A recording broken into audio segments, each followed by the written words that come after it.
आप देख रहे हैं अलर्ट टीम न्यूज़ चैनल। सक्षम कानपुर प्रांत द्वारा लुई ब्रेल जयंती का आयोजन कनिका हॉस्पिटल में मनाया गया।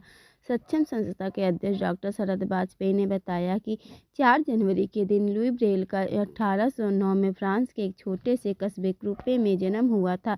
लुई ब्रेल को एक ऐसे शख्स के रूप में याद किया जाता है जिन्होंने खुद नेत्रहीन होने के बावजूद दृष्टिहीनों को पढ़ने लिखने में सक्षम बनाने के लिए एक नया आविष्कार किया, जिसे ब्रेल लिपि कहा जाता है। लुई ब्रेल जन्मजात नेत्रहीन नहीं थे।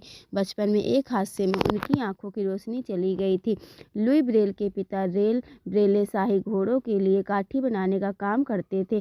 3 साल की उम्र में एक बार जब लुई अपने पिता के औजारों से खेल रहे थे तो एक औजार उनकी आंखों में लग गया। जैसे जैसे लुई बड़े होने लगे उनकी आंखों की चोट की तकलीफ बढ़ती गई। 8 साल का होते होते लुई ब्रेल की आंखों की रोशनी पूरी तरह से जा चुकी थी। इसी लिपि से लुई ब्रेल को नेत्रहीनों के लिए ब्रेल लिपि बनाने का विचार आया। उन्होंने ब्रेल लिपि में 12 की जगह केवल 6 बिंदु का प्रयोग कर 64 अक्षर और चिन्ह बनाए। साथ ही उन्होंने ब्रेल लिपि में विराम चिन्ह, गणितीय चिन्हों, संगीत के नोटेशन लिखने के लिए भी आवश्यक चिन्ह बनाए। इस तरह लुई ब्रेल ने 1825 में दुनिया भर के नेत्रहीनों के पढ़ने लिखने में मददगार ब्रेल लिपि का आविष्कार किया था। कार्यक्रम में सक्षम कानपुर प्रांत के अध्यक्ष डॉक्टर शरद वाजपेयी, उपाध्यक्ष आशुतोष वाजपेयी, सचिव प्रशांत मिश्रा, जिला सचिव अभिषेक, कला प्रमुख योगेश वाजपेयी, इमरान आदि उपस्थित रहे। क्या नाम है? मैं डॉक्टर शरद वाजपेयी, प्रांत अध्यक्ष, सक्षम कानपुर प्रांत। आज क्या कार्यक्रम था?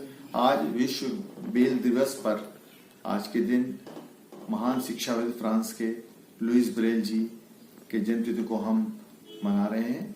आप एक बहुत महान शिक्षाविद थे। आपने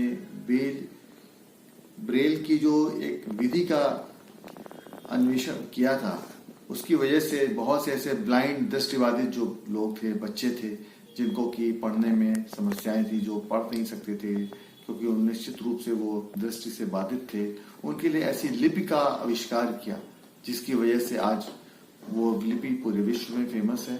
और उसकी वजह से उन्होंने इस पद्धति द्वारा जो है बहुत चीज़ों को समझा, समाज के बारे में, देश के बारे में जाना। वो फ्रांस में जन्म उनका 1809 में हुआ था और वो जन्म से तो ब्लाइंड नहीं थे, लेकिन पहली बार एक बार उनकी 3 वर्ष की आयु में एक आंख खराब हो गई, फिर किसी कारणवश चोट लगने की वजह से दूसरी आंख भी खराब हो गई और वो जो है दृष्टिबाधित हो गए थे।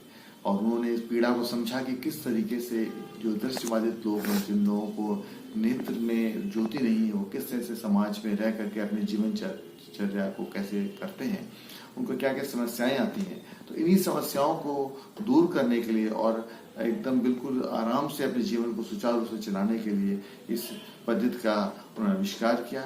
हम सभी सक्षम के मेरे साथ प्रांत उपाध्यक्ष आशुतोष वाजपेयी जी, मीडिया प्रभारी योगेश जी, शुभम जी, इमरान जी, ये सभी सक्षम के और सभी अन्य पदाधिकारी उपस्थित हैं।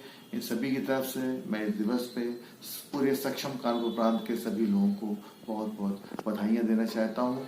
और ये इस तरह के कार्यक्रमों के आयोजन का उद्देश्य यही होता है कि ऐसे महानुभावों को, ऐसे महापुरुषों को याद करना और उनकी दी हुई एक जो सोच है या उनकी दी हुई जो एक विचारधारा है उसको लेकर समाज में लेके जाना और किस तरह समाज में ऐसे लोगों के पीड़ित लोगों को विकास करना, ये हमारे लिए बहुत ही आवश्यक है। इसी सोच और इसी दिशा में सक्षम कानपुर प्रांत सतत प्रयत्नशील है। धन्यवाद।